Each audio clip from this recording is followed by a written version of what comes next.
सदाशिवसमारम्भां शङ्कराचार्यमध्यमाम् अस्मदाचार्यपर्यन्तां वन्दे गुरुपरम्पराम्.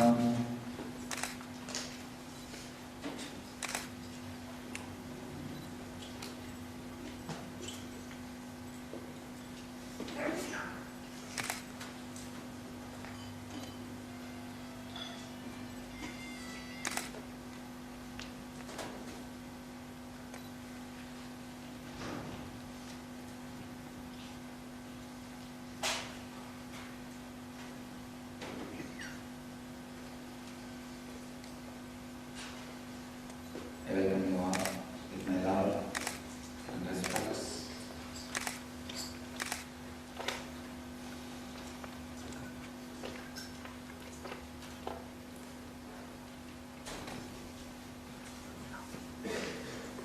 I welcome all the devotees who are sitting around the world with us at this moment in 453 places, 203 cities and 22 countries.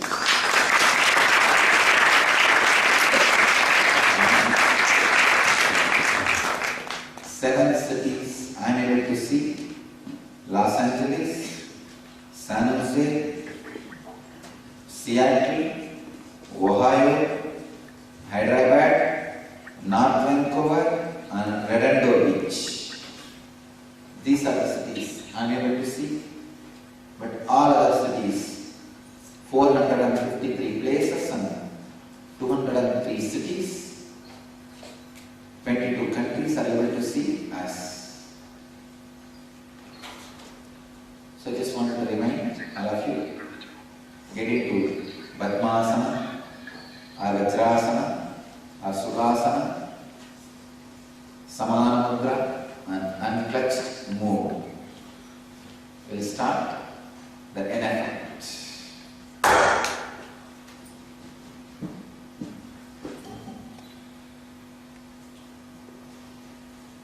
Let's enter into the Sutra, 115th Sutra of Patanjali's Yoga Sutra, and the 3rd chapter, 9th verse. The subject for today's satsang is no mind state.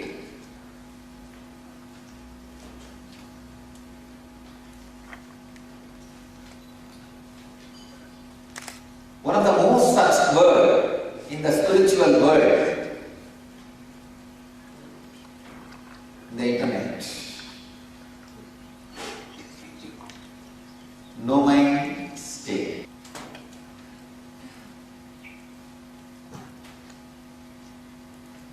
How can no mind state be explained and interpreted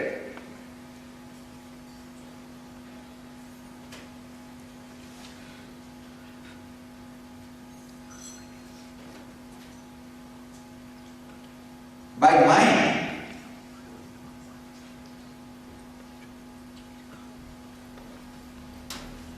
You can say almost in a way impossible. Only a mind which is in no mind and which can relate with mind only can tell about no mind to mind. The mind which is in no mind, able to relate with mind, only can tell about no mind to mind.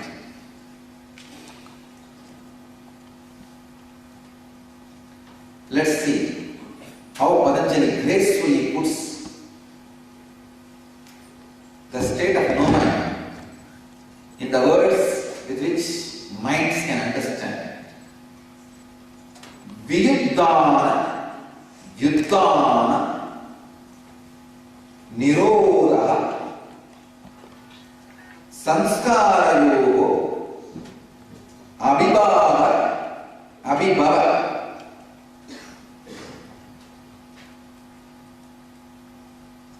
Pradu Bhavau,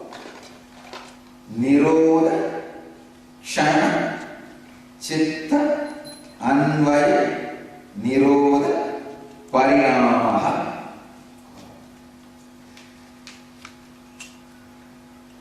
Now it's all I'm saying. I'll expand on this sutra for 3 days.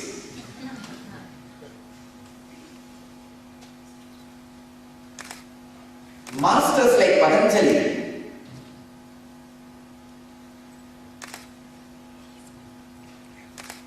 will not use the same word 3 times without a solid reason.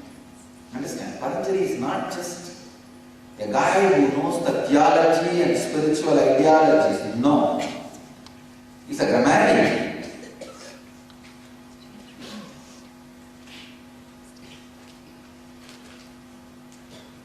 Somebody goes to Bernard Shaw and asks, "Sir, you have written an amazing book, 40-page book. Theories and truths expressed in that book is amazing. You could have written a bigger book. You did not have time."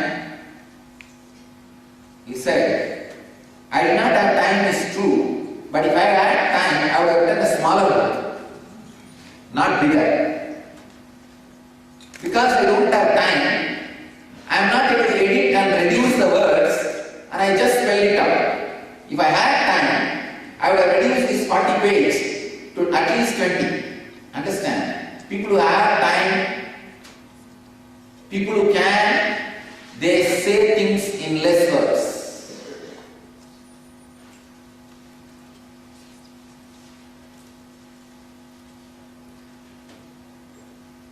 Patanjali, not only a powerful teacher, an amazing grammarian. That is why I say it's a unique combination. It's an extraordinary combination.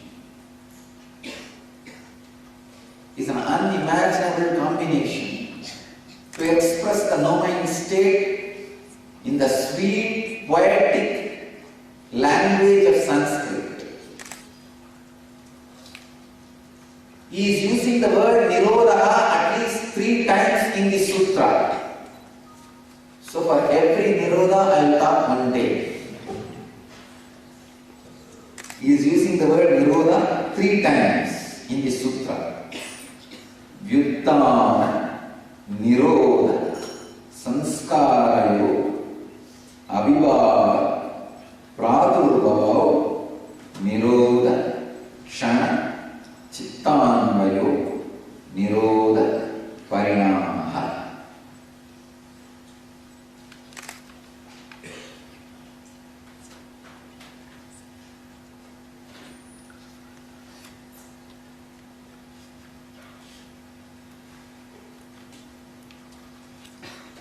Let's see how Swami Vivekananda translates this sutra. By the suppression and the disturbing impressions of the mind, and by the rise of impressions of control, the mind which persists in that moment of control is said to attain the controlling modifications.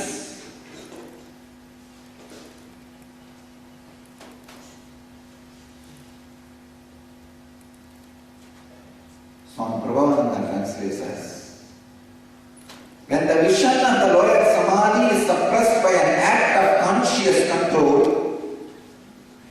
so that there are no longer any thoughts or visions in the mind, that is the achievement of control of the thought waves of the mind. Swami Satchidananda translates as, the impressions which normally arise are made to disappear by the appearance of suppressive efforts, which in turn create new mental modifications.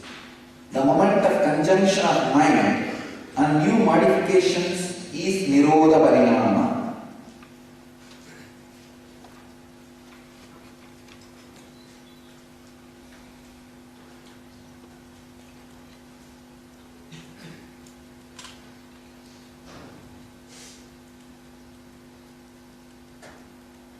Nirodha Parinama is the transformation of the mind, in which the mind becomes permeated affected by the condition of Nirodha, which intervenes momentarily between an impression that is disappearing and the impression that is taking its place. I explain step by step this sutra.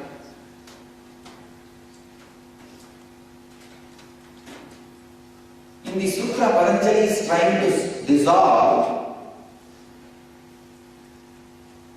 an important doubt a seeker will face in his journey.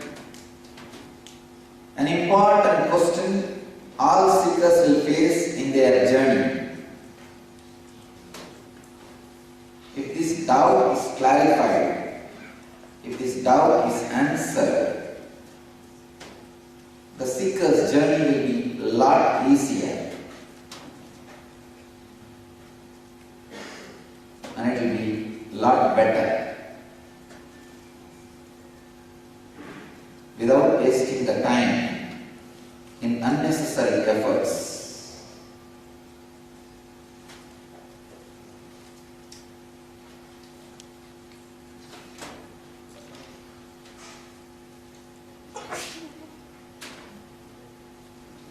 Patanjali is trying to explain a technical term called Nirodha Parinama.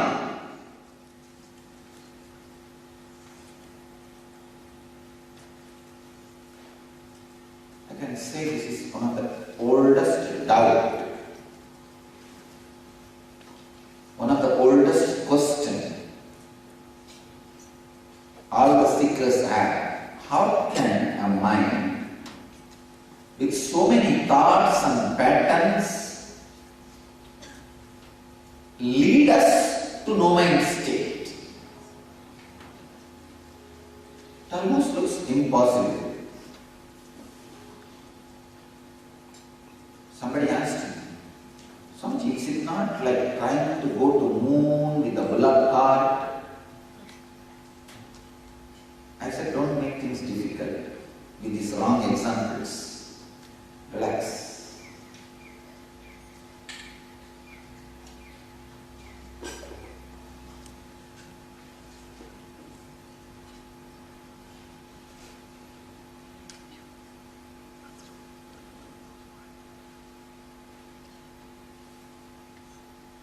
But people again and again have a strong doubt. How can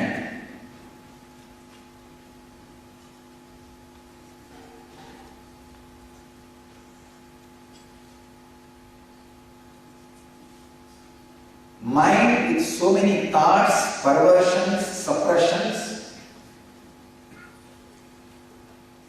lead us to no mind space, beyond mind? How is it possible?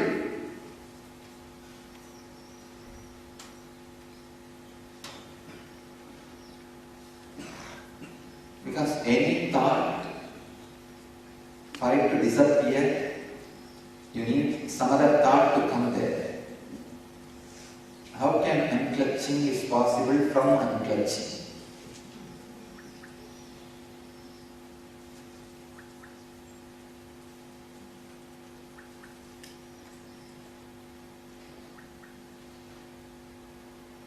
Why is this oldest question still remains unanswered? I tell you.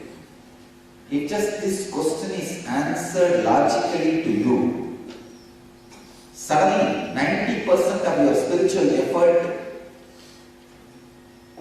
will not be required. You don't need to do spiritual sadhanas which you think. Your spiritual path and the sadhana will be made to easy. Your spiritual efforts will be reduced at least 90%.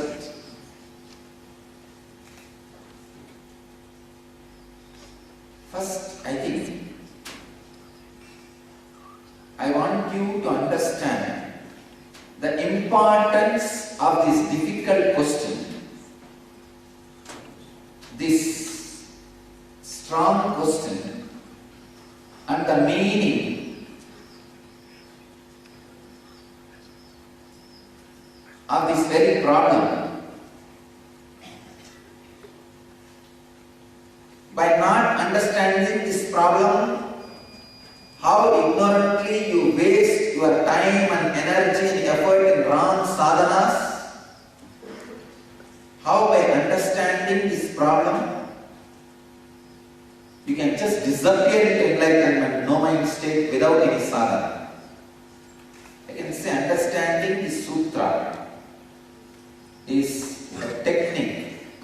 Just understanding this sutra is a technique for instant enlightenment. So I want to prepare you thoroughly for that.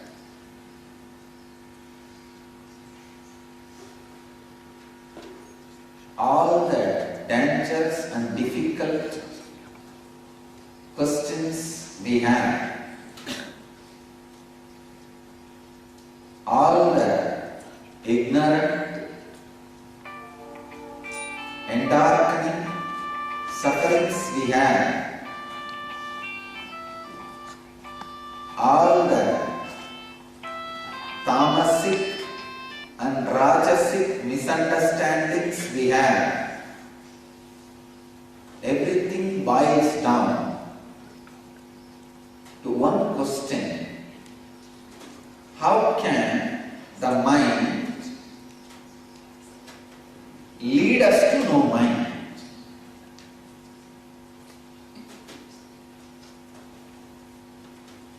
How can the mind lead us to know mind?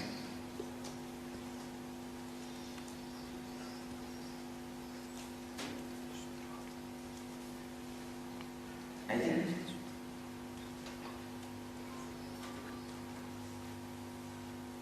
I really want all of you to use this chance of getting instant enlightenment. I don't want you guys to miss this chance of getting instant enlightenment. Because understanding about this problem, this doubt,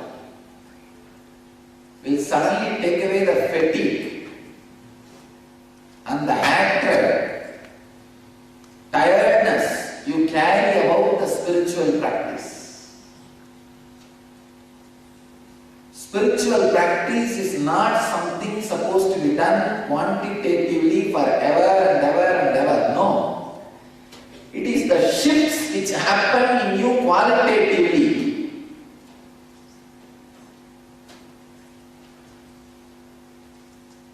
Whenever you are ready, please understand.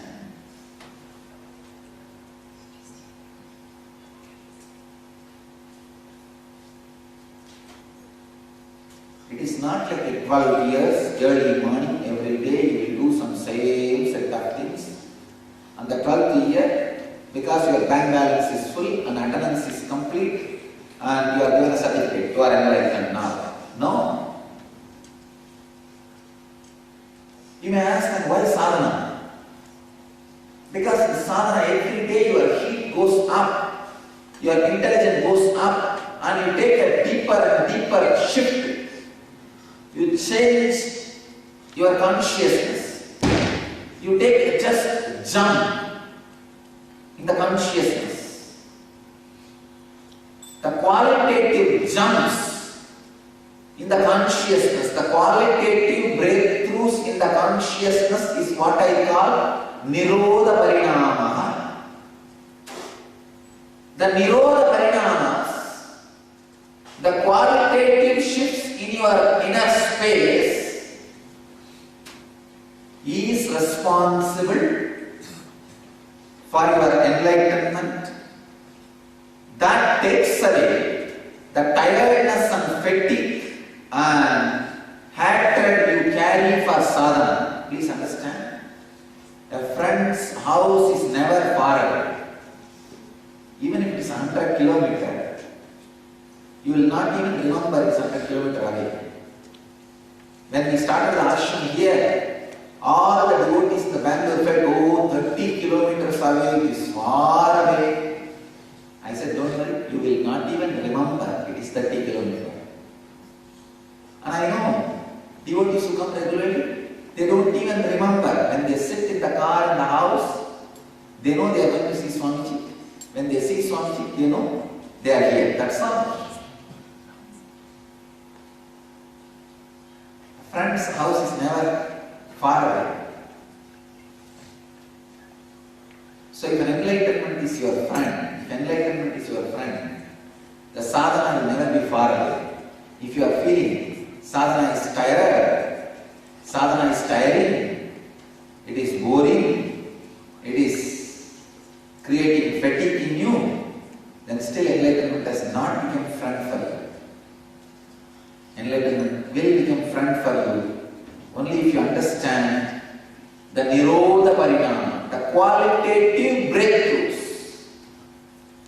qualitative shifts which you need to experience in your consciousness. I really wanted to blast on this subject today.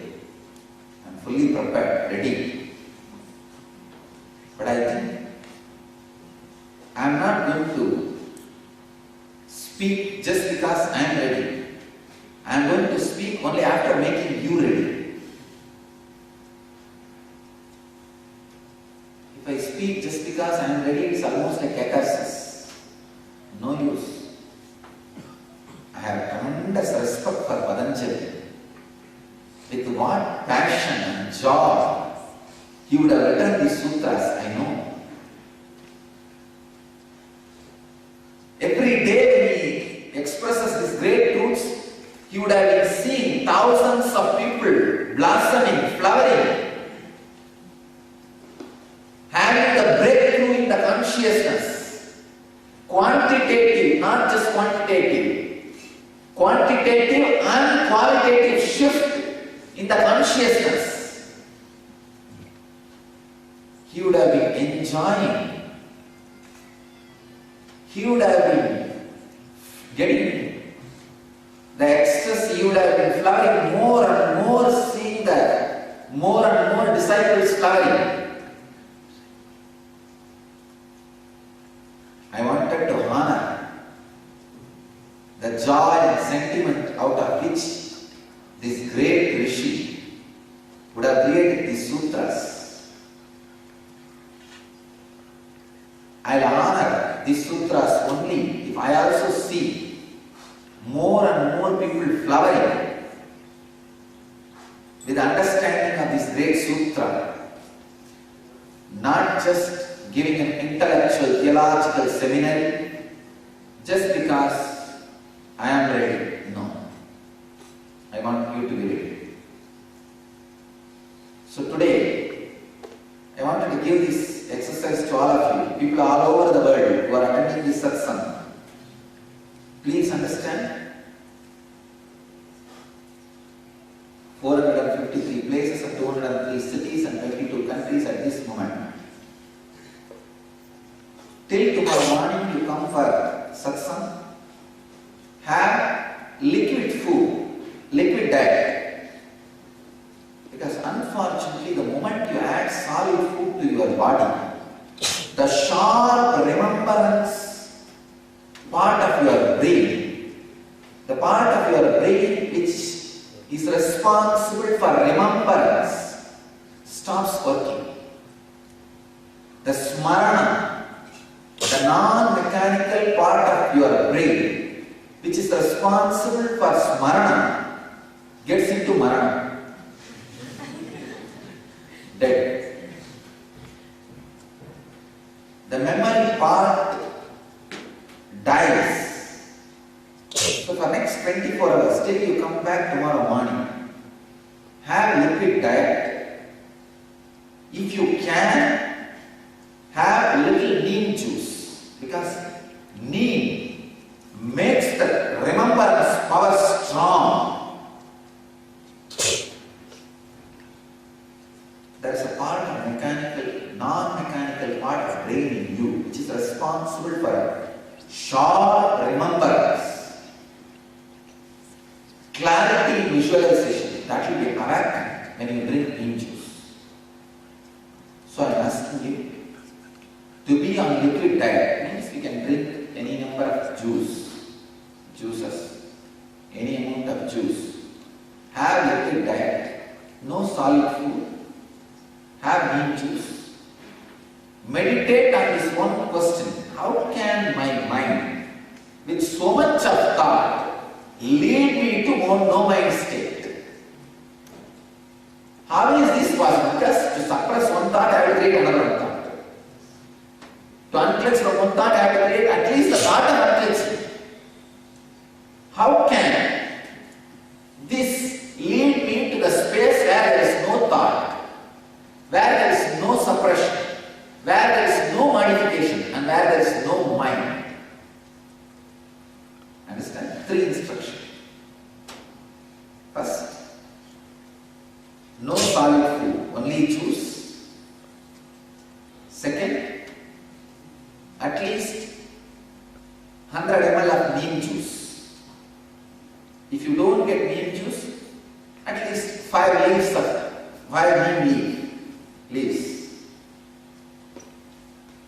Third instruction. You see, first 2 instruction is far third instruction. Don't miss third and just do first 2. No. The third is important. Go on hammering your mind. How can this mind filled with so many thoughts lead me to the space of no mind? Because even the thought of unclenching is one more thought. I am not able to unclench without bringing the thought of unclenching. How is it possible?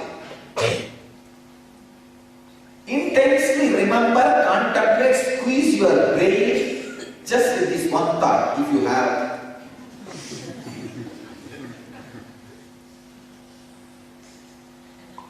Squeeze your brain just with this one thought. Please understand.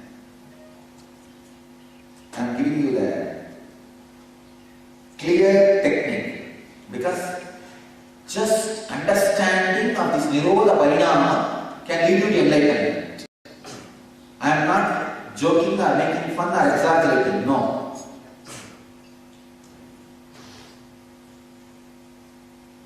I am giving you the exact understanding. Sorry, last number which I read was wrong because the webinar was out at that moment. Really, 595 places people are sitting.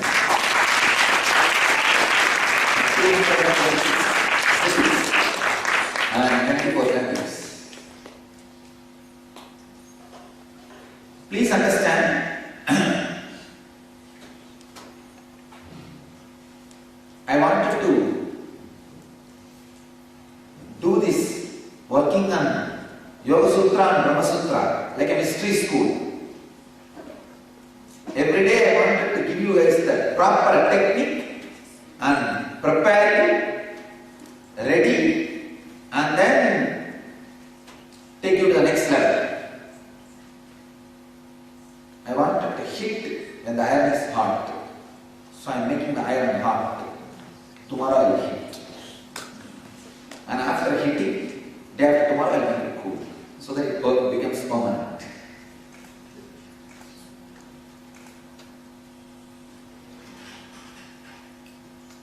So, understand these 3 instructions.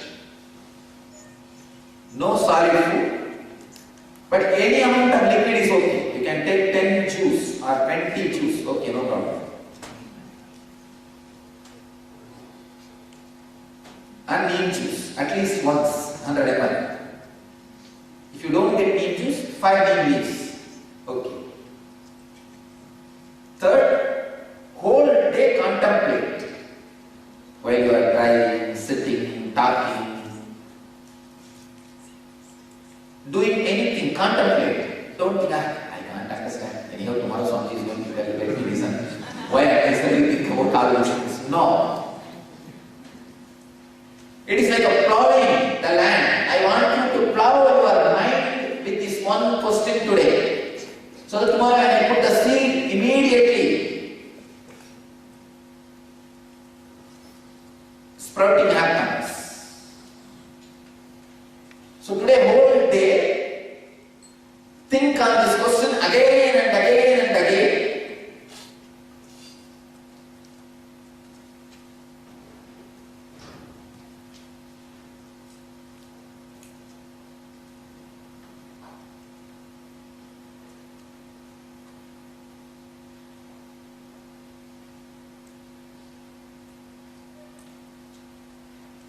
How can unclutching, which is one more mental process, lead me to no mind space? How can mind lead me to no mind? How can the thinking process can lead me to no mind state? Be drowned in this one question.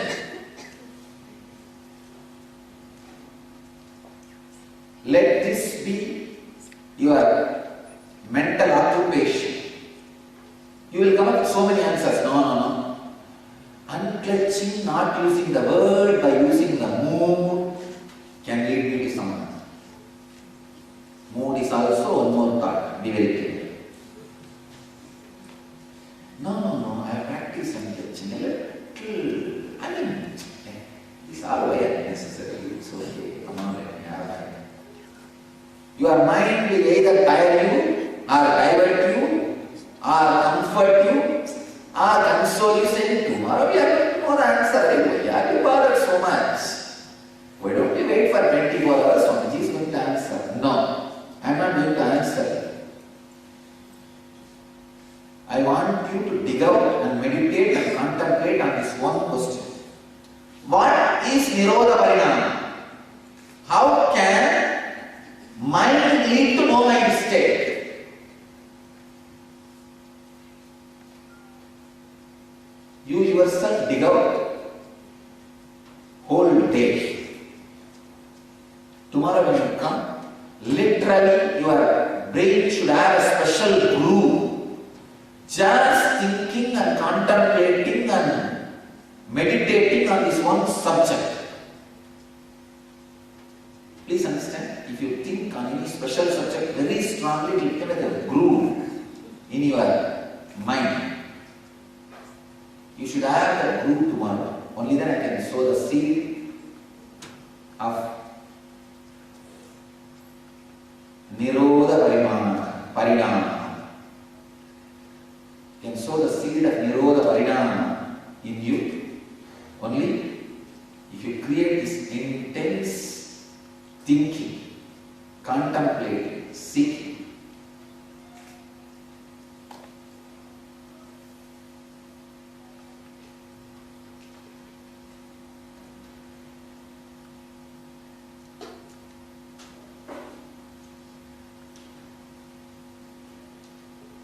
For a few moments, sit with this question. Now, I will see that this question gets into your non-mechanical parts of the brain, to the level of your Kundalini, biomemory, and whole day you work on this question.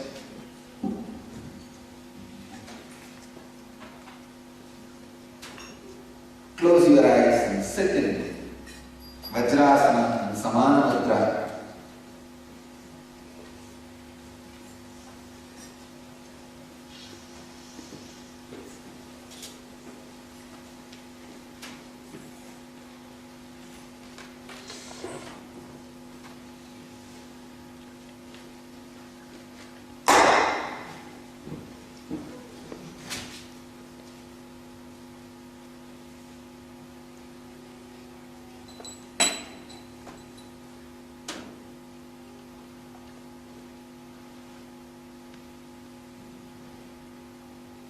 Contemplate on this one question. How can mind thinking process can lead me to no mind state?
radiate and share the eternal bliss, Nityananda. Thank you.